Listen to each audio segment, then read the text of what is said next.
Rainy Day Quick Tips by Teacher Cat. Gear up! Don't forget to bring the essentials, your raincoat, boots, and especially your umbrella. Dress up! Wear the proper clothes to stay warm and dry. Power up! Drink lots of fluid and vitamins to avoid getting sick. Remember that prevention is better than cure. Clean up! Get rid of stagnant water to avoid onset of dengue from mosquito bites. Watch out for loose trash that could clog your drainage. Stock up! Eat healthy and warm food.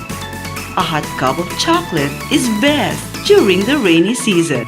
Stay at home and stay safe.